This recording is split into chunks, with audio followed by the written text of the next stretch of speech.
बिस्मिल्लाहिर्रहमानिर्रहीम। अर्रहमान। जो उसमें सीखने की बात थी मेरे लिए, जो शायद मैंने बहुत वक्त के बाद डी कोड की, आप लोगों को मैं सिंप्लीफाई करके देने की कोशिश करता हूँ, मिसालें दे दे के अपने ऊपर अप्लाई कर करके, लेकिन मैं घोल के भी पिलाता जाऊँ, स्पून फीडिंग का कोई फ़ायदा नहीं है। जब तक कि आप लोगों के ऊपर से नहीं गुजर रही है, आप लोगों का प्रैक्टिकल नहीं होता है, आप उल्टा मेरे से गिले शिकवे और यही आपस की रंजिशें और नाराज़गियाँ और लेग पुलिंग्स और हर्ट होना और ना होना, और उसी में आते हो। तो मैंने कहा बाबा वो उस वक़्त अभी नाम सुनते थे कि कोई ट्रांसलेटर ऐप आ जाएगी जो हर लैंग्वेज ट्रांसलेट कर लेगी, या यूएन में जब कोई स्पीच कर रहा होता है तो वो डिफरेंट ट्रांसलेटर होते हैं, उस लैंग्वेज वाले लोग बैठे होते हैं, वो करते हैं। मैं अपनी तरफ से दास्ता यही बात उन्हें बड़ी परेशानी में कि बाबा ये मैसेज कैसे जाएगा, और इसको मुख्तलिफ ज़ुबानों में मेरे ज़हन में घूमना शुरू हो गया कि वाकई अगर कोई स्कैंडिनेवियन बंदा है तो उसकी लैंग्वेज नहीं आती, या कोई मतलब इंग्लिश, उर्दू, पंजाबी, यही 3 मुझे ज़बानें आती थी, इनमें मैं शेर था। लेकिन अचानक ही मेरे जहन में आया कि अगर मुझे किसी रशियन से बात करनी है, चाइनीज़ से करनी है, चाइनीज़ तो एक बहुत बड़ी आबादी है, और कैसे करना है, तो बाबा जी मज़े से मज़े लेते थे मेरे। तो मुझे कहते हैं हाँ फिर हाँ क्या करेंगे फिर, मैं कि जी ट्रांसलेशन करें, ये करें वो। तो वो एहसास की ज़ुबान है, दर्द की ज़ुबान है, प्यार की ज़ुबान है।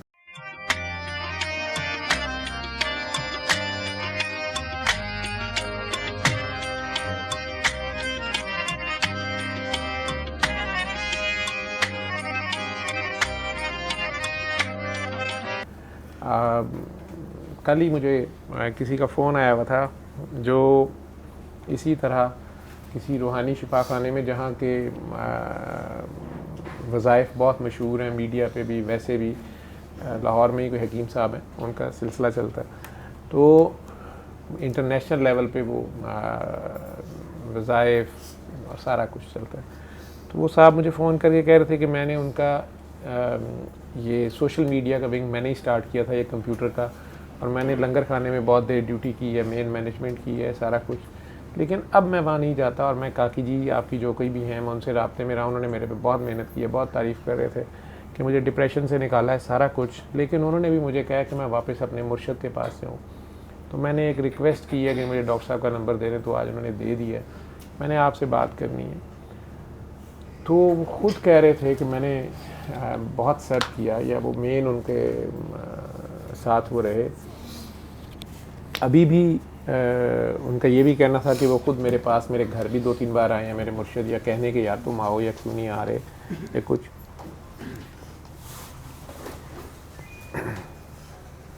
वो अपनी वालदा की भी कुछ मजबूरी बता रहे थे, वालदा ज़ईफ़ हैं, उनके साथ अकेले। और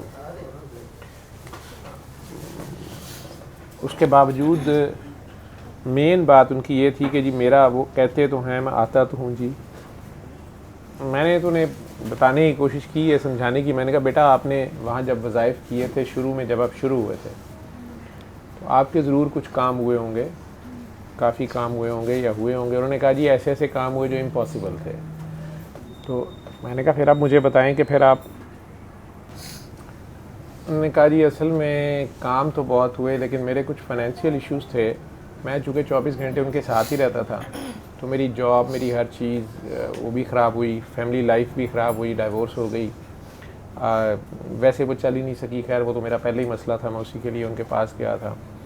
और वालदा की मैंने खिदमत करनी थी, या वालदा को टाइम देता था, या उधर जाता था।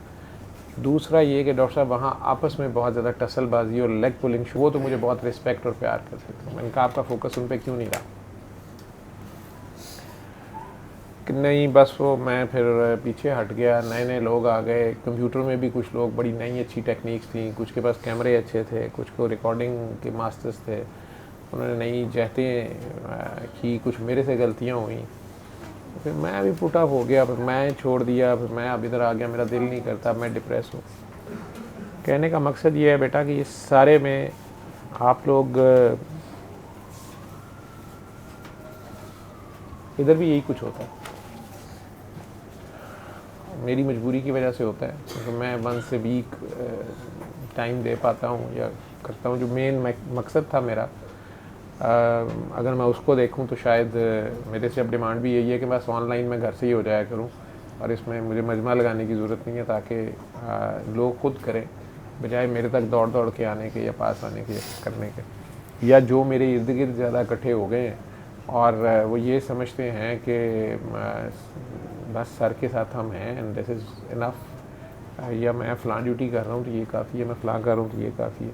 तो असल ड्यूटी तो ये मैसेज है।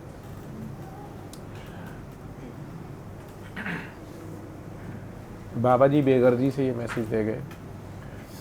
बाबा जी एक जिस्म का ही अगर नाम होता तो फिर तो वो पर्दा कर गए, तो लेकिन वो जिसका मैसेज दे रहे थे वो सूरह रहमान वाले की रहमानियत का मैसेज दे रहे थे, और यही बताना चाह रहे थे कि यार वो बहुत प्यार करता है, अगर तुम्हारे से गलती हो भी गई है, फंस भी गए हो तो उसकी तरफ वापस आओ।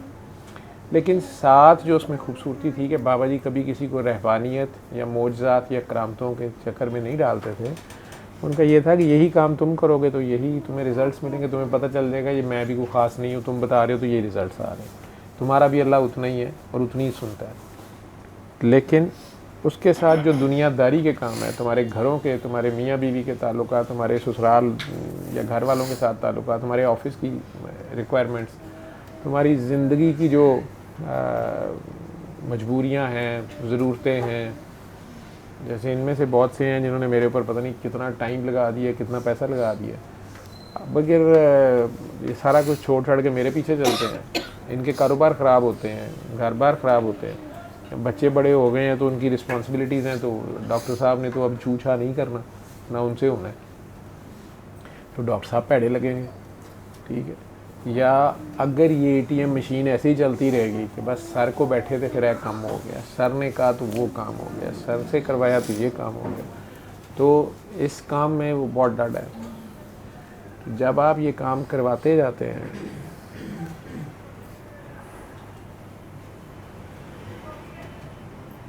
किसी बहुत बड़े बंदे ने मुझे रिसेंटली कांटेक्ट किया, एक बहुत बड़े बंदे का वो मुरीद या मानने वाला था, तो मुझे कहने लगे कि वो तो पर्दा कर गए हुए हैं और मैं इस मुसीबत में हूँ और इसका कोई हल नहीं है, और मैं फ़लाँ बड़ी बड़ी जय्यद शख्सियात का नाम ले रहे थे। मैंने उनके पास भी गया हूँ या उनसे बात भी की है या उनसे कहा है कि मेरा मसला हल करें, तो मुझे जिसने जो वज़ाइफ बताए मैंने वो कर लिए, जिसने मुझे जो करने को कहा मैंने किया, लेकिन हर बंदे ने आखिर में मेरे से माफ़ी मांगी है। लेकिन ये मसला मेरा नहीं हल हुआ, और उन्होंने बहुत बड़ी बात कर दी, बहुत बड़ा नाम लिया कि मुझे ख्वाब में फ़लाँ ने कहा है कि ये बंदा तुम्हारा मसला हल करेगा। अब मैं तो ख्वाबों को वैसे नहीं मानता, या मेरा इनके बारे में नज़रिया और है। मैंने उन्हें प्यार से एक बात कही, अल्लाह का शुक्र है कि शायद यही बात मेरे ज़ुम्मे थी। मैंने उन्हें यही बात पूछी, उन्हें कहा कि किबला, मैं आपको एक एग्ज़ाम्पल देता हूँ, आपने अपने मुर्शद से या अल्लाह वाले से, जिसे आपने अल्लाह वाला समझा था, या अल्लाह वाला जिससे आपको अल्लाह मिला, आपने उससे कहा कि मुझे 50 किलो सोना चाहिए, या मेरे पास इतना सोना हो या इतना डॉलर हो, दुनिया में किसी के पास ना हो, या बहुत ज़्यादा हो, या कोई जो भी आपने मांगा। बाय चांस वो, अभी आप लोगों को तो मिसाल दे रहा हूँ, तो बाय चांस जो बात मैंने कही वो ज़रा वो कहीं तीर तुक्का भी लग गया कि उन्होंने कोई ऐसी दुआ मांगी, तो उन्होंने कहा जी ये तो मैंने कहा था और अल्लाह का लाख लाख करम है, शुक्र है, अल्हम्दुलिल्लाह मुझे मिला है। मैंने कहा मियाँ मैं भी तुम्हारे साथ था उस मुर्शद के पास, तो कहने लगे नहीं मैंने तो आपको कभी नहीं वहाँ देखा।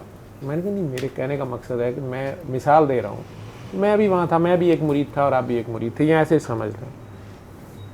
मैंने कुछ भी नहीं मांगा, ठीक है,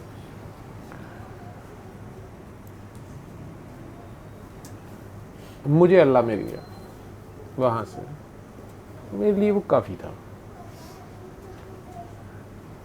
आपको सोना मिल गया। डाउन द लेन वक़्त के 15 साल गुजरने के बाद या 20 साल गुजरने के बाद या टू बी एग्जैक्टली 28 साल गुजरने के बाद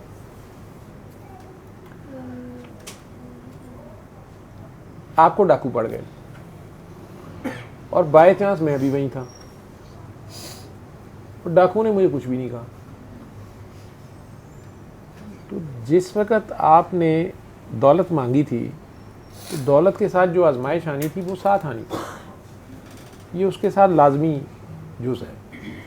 ठीक है, मैंने एग्जांपल दे दी। मैंने कहा भी मुझे रिसेंटली एक औरत मिली है जिसने कहा कि मैंने अल्लाह से मांग मांग के 5 बेटे लिए। ठीक है, कि मेरी सास कहती थी इसका बच्चा नहीं होना तो मैं कह अल्लाह मैनू 5 मुंडे ही चाहिए ने, 5 मुंडे ही चाहिए ने, 5 मुंडे ही चाहिए ने। तो डॉक्टर साहब चौथे के बाद मुझे डॉक्टरों ने कहा कि तुम वैसे ऑपरेशन करा दो, तुम्हारी यूट्रस ये वो फलां ख़तरा है। मैं कहा नहीं मैं नहीं, तो मैं 5वां भी आ गया। लेकिन डॉक्टर साहब मैं चोड़ियाँ चुक चुक के कहनी कि हराम दा मर जाए। इन्हें मैनू बड़ा जलील किया है, इन्हें वड्डियां चारां नूं भी खराब कर देता है, फलाना हो गया, ये हो गया, वो हो गया। तो मैंने कहा आपने अल्लाह को पूरी स्पेसिफिकेशन लिखवानी थी ना कि 5 हों, तेरी राह पे हों, सारा कुछ हो। कहती नहीं इन्ना तो मैनू नहीं ख्याल रहा। उस वे मेरी बस यही जिद सी कि 5 हों। तुहाडी मेहरबानी तुसीं 15 नहीं मान ले, उन्हें तो भी दे देने से उसको क्या कमी है। ठीक है, तो बड़े आदमी थे, उन्हें मेरी बात समझ भी आई, रोना आ गया उन्हें। और इस तरह जब आप किसी अल्लाह वाले से या किसी भी मुर्शद के पास जाते हैं, उनसे जब आप प्यार करते हैं या उनके साथ आप जुड़ जाते हैं, उनकी खिदमत में, उनके साथ काम में, उस लगन में, उस मिशन में, इस सिस्टम में दुआ ही करानी है, आगे खुद ही करानी है। उन लोगों को खुद आपने संभालना है जिनको आप दुआ करा रहे हैं। एक तो ये गलती आप में से काफ़ी करते हैं कि जिनको मैंने ही दुआ कराई होती है उन्हें ही आप दुआ कराने बैठ जाते हैं, वो आपको कहाँ मानेगा।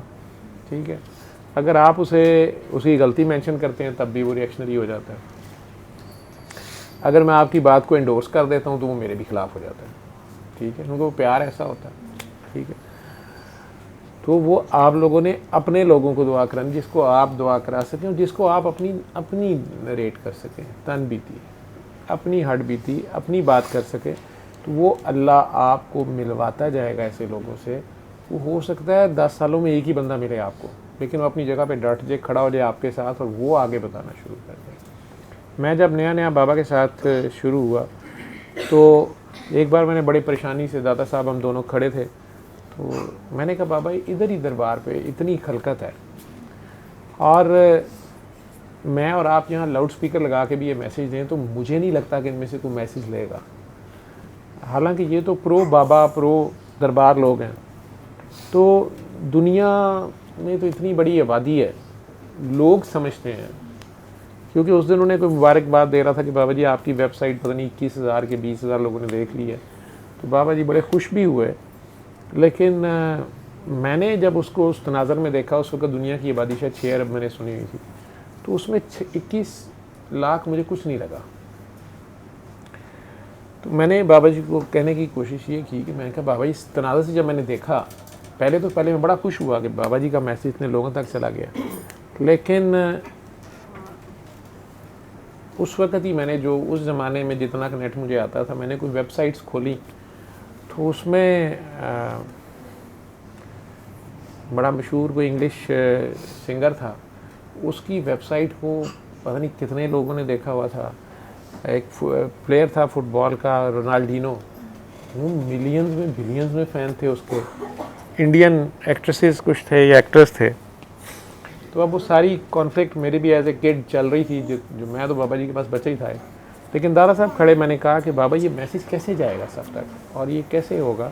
और दूसरी बात ये, साथ ही मैंने एक पीर साहब का भी वेबसाइट देखी, आलिम थे बहुत बड़े, तो उनके मरीदैन की तादाद या जो भी किसी जगह पे वो गए थे तो वहाँ तो वो लाखों में ही कुछ लिखा हुआ था।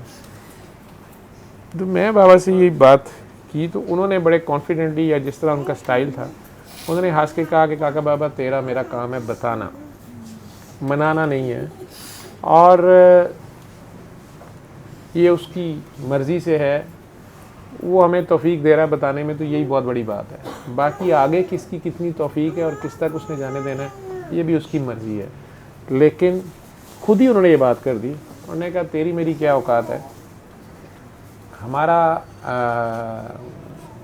तू मैं उर्दू पंजाबी में बात कर रहे हैं। तो ये मैसेज अभी जो मैं उस वक्त तकरीबन सा सवाल था उनका, मुझे कहते हैं कि अगर तुम्हें चाइनीज़ से बात करनी पड़े तुम ये मैसेज दे लोगे। तो मुझे उस वक्त तो आसान हल ये नज़र आया कि इसको ट्रांसलेट करना चाहिए, तो मुझे तो नहीं आता। तो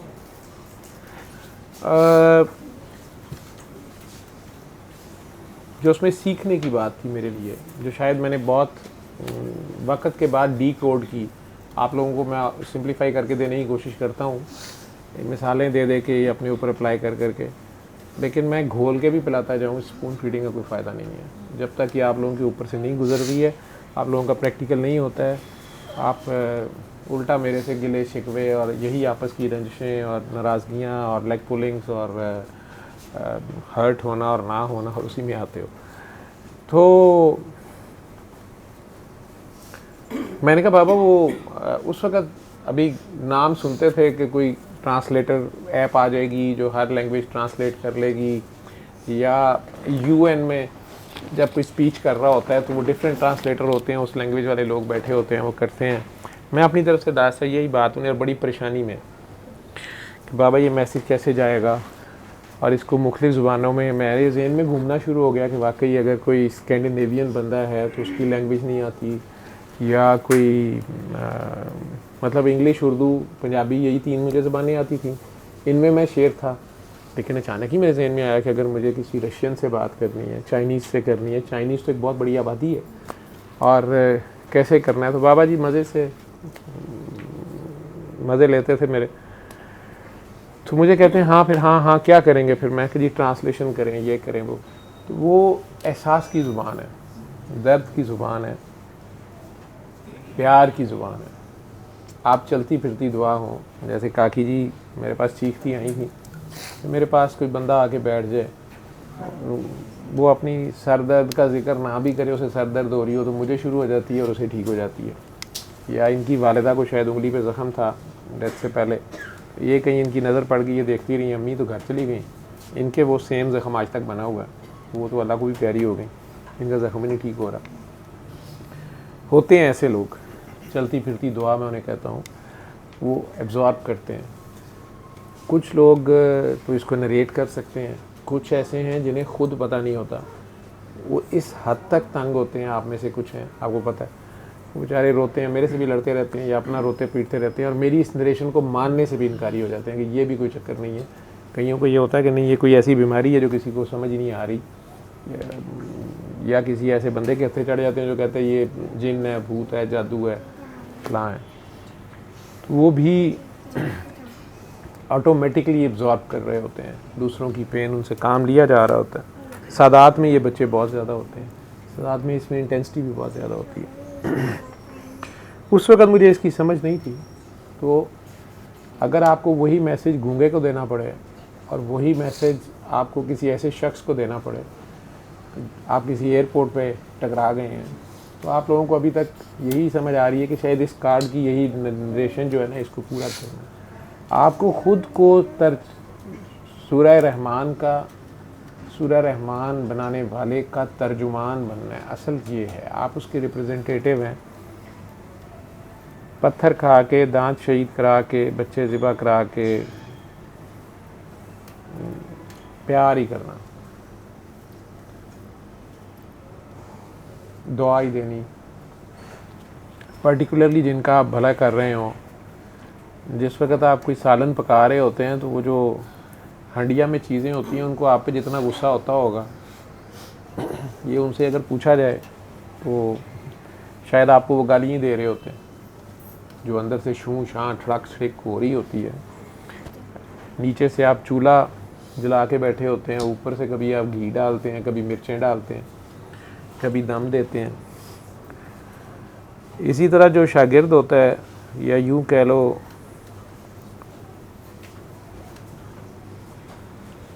जिस किसी का आप भला करना चाह रहे होते हैं या नहीं भी चाह रहे होते हैं, बंदा कहता है मेरी जान छोड़ो। हम डॉक्टर्स के साथ तो ये बहुत होता है कि मरीज़ ही हमारे ख़िलाफ़ या उसके अटेंडेंट्स हमारे ख़िलाफ़ हो जाते हैं, या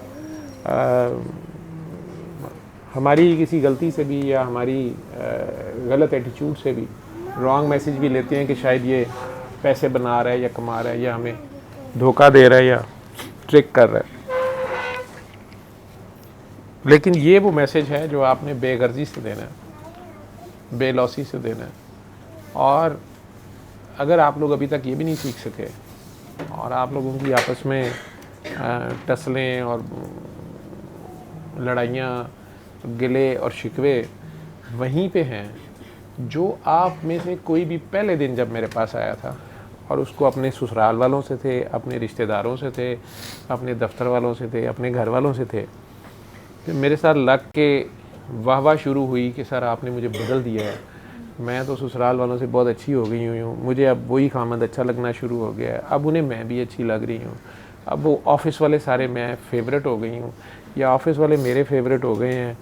लेकिन कोई महीना 2, 4, 6 गुजरने के बाद यहाँ पर ये जो 30-40 बंदों का ग्रोह इकट्ठा होता है, उनके साथ वही लेग पुलिंग, वही कंपटीशन, वही मसले शुरू हो जाते हैं जो कि आपके वहाँ थे। सिर्फ नौइयत बदल जाती है।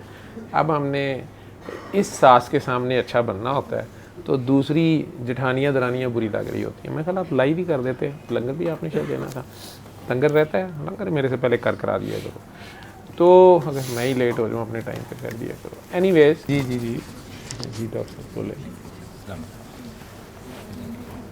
जी जी जी। I personally presume, not presume, but I am sure कि जितने लोग भी यहाँ बैठे हुए हैं उनकी सब की फीलिंग म्यूचुअल है। That is why they are sitting here. बार बार सर यही कहते रहते हैं मेरी तारीफ़ ना करो, मेरी तारीफ़ ना करो। हम भी कतराते हैं कि सर का हुक्म है, नहीं बोलता, मैं बहुत दफ़ा नहीं बोलता, लेकिन आज मैं थोड़ी सी सर से इजाज़त लेके मैं अपना छोटा सा एक्सपीरियंस जो है ना वो शेयर करना चाहता हूँ, बिकॉज़ वो मेरे लिए तो लाइफ चेंजर है और बाकी जो है फिर मैं उसको बाकी लोगों के लिए भी एक मशाल राह के लिए छोड़े जाना चाहता हूँ कि लोग जो देखें या सुने उससे वो कितना फ़ायदा हासिल कर सकते हैं। बाकी चीज़ें ठीक हैं, they come and go, people have respect for certain people, particularly जो रिलीजियस लोग होते हैं और जिनके साथ आपका उठना बैठना होता है, जो आपके टीचर्स होते हैं, मेंटोर्स होते हैं, उनके लिए आपकी डीप रिस्पेक्ट होती है। Majority people have great respect for them. लेकिन मैं समझता हूँ कि ये रिस्पेक्ट के दर्जे से ऊपर अल्हम्दुलिल्लाह सर से एक बहुत प्यार और मोहब्बत का रिश्ता जो बना है, उसकी मैं वजह बयान करता हूँ। बाकी लोग ठीक है सतही बातें भी करते हैं, डीप बातें भी करते हैं, दे टॉक अ लॉट, हर के समझने की बात नहीं होती।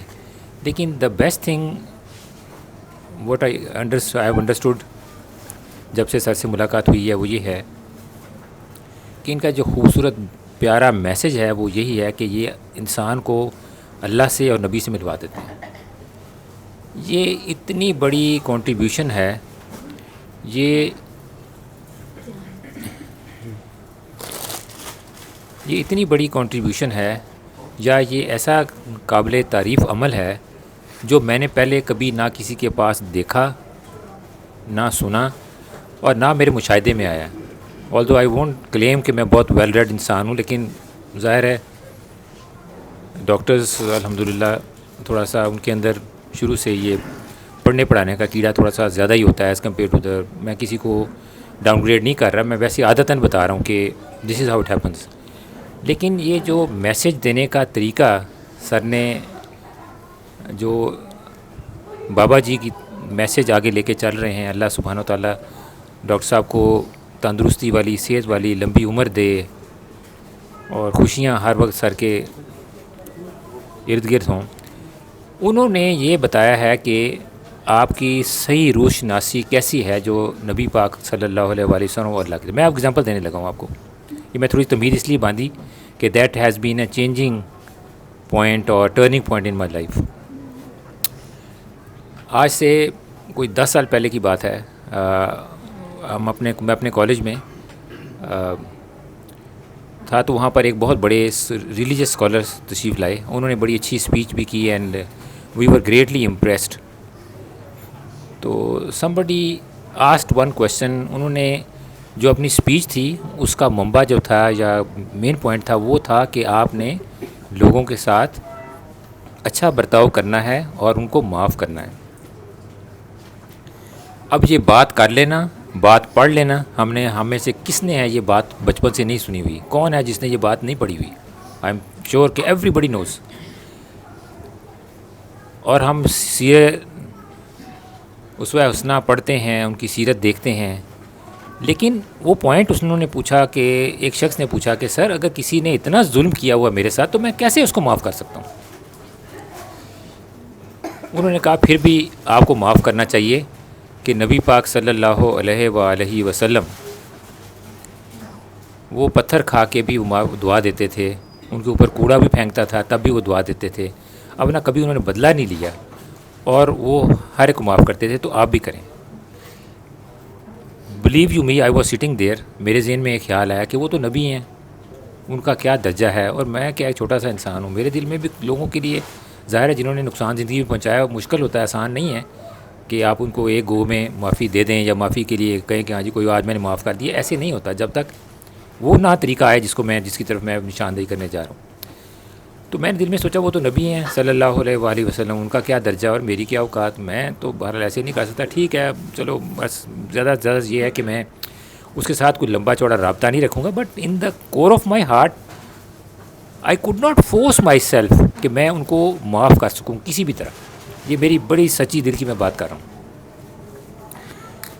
दैट कैरीड ऑन, बहरहाल बात चलती गई, आगे सफ़र जारी रहा। फिर डॉक्टर साहब से अल्लाह सुब्हानो तआला की रहमत ने, अल्लाह ताला नबी पाक सल्लल्लाहु अलैहि वसल्लम के सदके उन्होंने मिलवाना था, वो मिलवाया।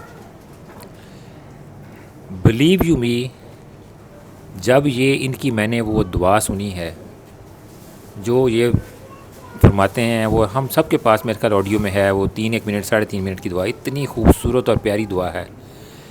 जब उन्होंने ये पहले दिन मुझे जब यहाँ बैठा था उन्होंने कहा कि अगर तुम अल्लाह से माफ़ी के तलबगार हो तो माफ़ किए बगैर तुम्हें माफ़ी नहीं मिल सकती। That was the turning point. मुझे समझ आ गया कि दिस इज़ द पॉइंट। ये है नबी पाक सल्लल्लाहु अलैहि वसल्लम की ज़ात की आपके साथ रूशनासी, ये है उनका इंट्रोडक्शन, ये है मेरे प्यारे अल्लाह सुब्हानो तआला का इंट्रोडक्शन जो मेरे दिल में आया। और फिर मैं वाकई जब यहाँ से गया इन माई ओन टाइम, मैंने फिर बैठ के बहुत सोचा इसके बारे में। मैंने बिल्कुल सोचा कि या अल्लाह आप इतने मेहरबान हैं, इतने रहमान हैं, नबी पाक सल्लल्लाहु अलैहि वसल्लम रहमतुल लिल आलमीन हैं।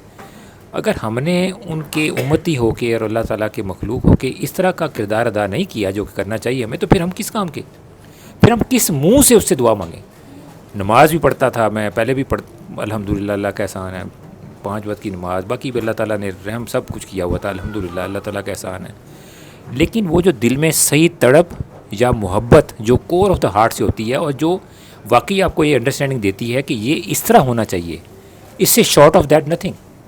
हम ऊपर से, मैं आप देखें, आप जितने लोगों से मर्जी ये जो सब तस्मियाँ फेरते हैं, तस्मियाँ पढ़ते हैं, मैं फेरूँगा नहीं, लफ्ज़ कहूँगा, खुदा न खास्ता किसी के दिल आज़ारी मकसद नहीं है या किसी को डाउन प्ले करना मेरा मकसद नहीं है। तस्बीहां पढ़ते हैं, बाकी और इबादत करते हैं, बहुत अच्छा काम करते हैं, लेकिन उनका दिल में ये नरमपन होना और ये चीज़ उस तरह जिस तरह आनी चाहिए, अभी भी मैं सोचता हूँ कि बहुत कम है। मैं इसके ऊपर और काम कर रहा हूँ। अल्लाह सुब्हानो तआला मुझे और हिदायत दे, नबी पाक सल्लल्लाहु अलैहि वसल्लम की और मोहब्बत अता करें, डॉक्टर साहब की और नज़र करम हो हमारे ऊपर, और बाबा जी का नज़र करम हो, तो अल्लाह सुब्हानो तआला सुरखुरु करें मुझे भी और आप सब लोगों को। बिलीव यू मी, ये मैं बात करना चाह रहा हूँ कि ये जो मोहब्बत का पैगाम जो नबी पाक सल्लल्लाहु अलैहि वसल्लम से और अल्लाह ताला से साथ मिलवाने का, जो ताल्लुक़ जोड़ने का तरीक़ाकार वज़ा किया है डॉक्टर साहब ने और प्रैक्टिकली करके दिखाया, and this is what we are doing practically अल्हम्दुलिल्लाह। आप सब लोग भी कर रहे हैं, मुझसे ज़्यादा ही अच्छा कर रहे हैं। तो ये मुझे I don't have the words to thank Allah सुब्हानो ताला के उन्होंने मुझे ये रास्ता दिखाया। फिर नबी पाक सल्लल्लाहु अलैहि वसल्लम का शुक्रिया, बाबा जी का शुक्रिया, फिर डॉक्टर बाबा का बहुत बहुत शुक्रिया कि अल्लाह सुब्हानो ताला ने ये रास्ता दिखाया और मुझे ये रोशनी दिखाई जिसकी तलब मुझसे बहुत ज़्यादा थी पहले, लेकिन मुझे समझ नहीं लगती थी कि how to go about it. तो this was my message. I hope, I am sure, मैं सॉरी थोड़ा टाइम ज़्यादा ले गया, आई अपोलोजाइज़ फॉर दैट। लेकिन डॉक्टर बाबा, कोई चक्कर नहीं है। डॉक्टर बाबा, अल्लाह ताला आपको तंदुरुस्ती, सेहत और खुशियाँ दिखाए और हमारे सर पे आपको कायम दायम रखे। ये आप सब लोगों का प्यार, मोहब्बत या जो भी कह रहे हैं वो सारी आप लोगों की अपनी अंडरस्टैंडिंग है। मैं गज़नफ़र की बात की, आपने भी वही बात कर दी है। मैं यही कहने लगा था कि ये इसमें मेरा कोई कमाल नहीं है। अगर मैं यहाँ डॉक्टर मोहम्मद जावेद ही होगा ना, अगर वो रहेगा, उसकी अपनी पर्सनैलिटी वो रखना चाहेगा, उस अपनी मैं के साथ करना चाहेगा, तो वो हज़ार हाँ गलतियाँ करेगा और उसकी बहुत सी लिमिटेशंस होंगी। और अगर मेरे से अल्लाह करवा रहा होगा, मेरा उसमें कमाल कोई नहीं है, ठीक है। तो फिर वो जब ऑटो पे हो रहा होता है तो वो मैं होता नहीं हूँ, उसमें इसलिए मेरा शुक्रिया बनता नहीं है, शुक्रिया अल्लाह का बनता है। फिर वो उसका अपना ही कमाल है। मेरे ज़ुम्मे तो ये होने और ना होने के दरमियान का जो खेल है, वो मेरा कोशिश होती है कि मैं ना हूँ, ठीक है, क्योंकि जब मैं होता हूँ फिर वो नहीं होता है, और जब वो होता है तो मैं नहीं होता हूँ, ठीक है। तो उसके इरादे को पहचानना ये खेल है। बाबा से सवाल करता होता था मैं, कहते फ़कर इरादे का नाम है, मुझे समझ नहीं आती थी। मैं वॉशरूम से हुआ हूँ, आप लोग उतनी देर गाना सुने, गौर से सुने, ये इरादे की बात मैं कर रहा था, मैं इसी में लगा देता हूँ। ये ज़िंदगी आप उधर लगा दो, एक दिन बिक जाएगा माटी के मोल।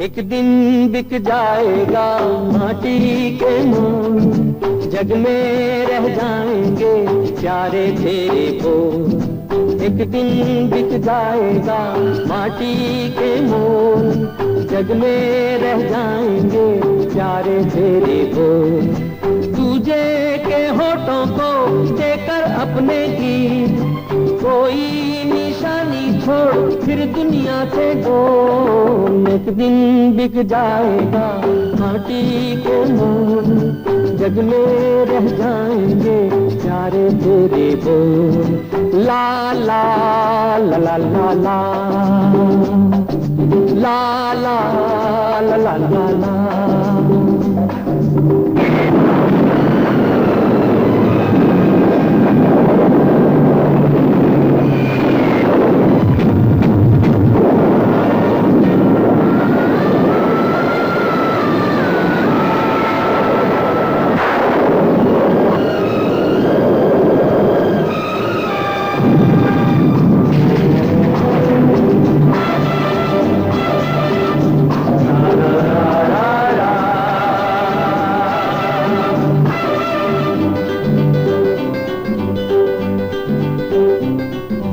अनहोनी पथ में कांटे लाख बिछाए, होनी तो फिर भी बिछड़ा यार मिलाए।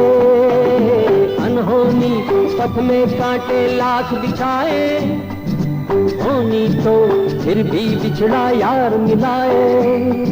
ये बिरहा ये दूरी तो पल की मजबूरी, फिर कोई दिल वाला काहे को घबराए। करम कम धारा जो बहती है मिलके रहती है, बहती धारा बन जा फिर दुनिया से डोल। एक दिन बिक जाएगा माटी के मोल, जग में रह जाएंगे प्यारे तेरे बोल। ला ला ला ला ला ला ला ला ला ला ला।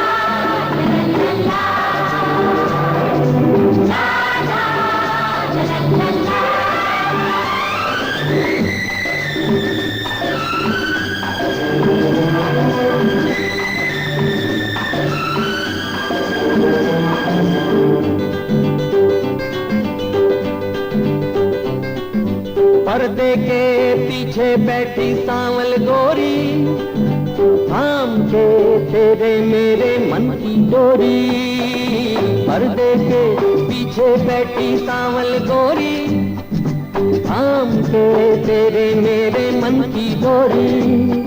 ये डोरी ना छूटे, ये बंधन ना टूटे, घोर होने वाली है अब रहना है थोड़ी। करम तम सर को झुकाए तू बैठा चाहे यार, गोरी से न जोड़ फिर दुनिया से दो। एक दिन बिक जाएगा माटी के नाम, जग में रह जाएंगे प्यारे तेरे को। ला ला ला ला ला ला ला ला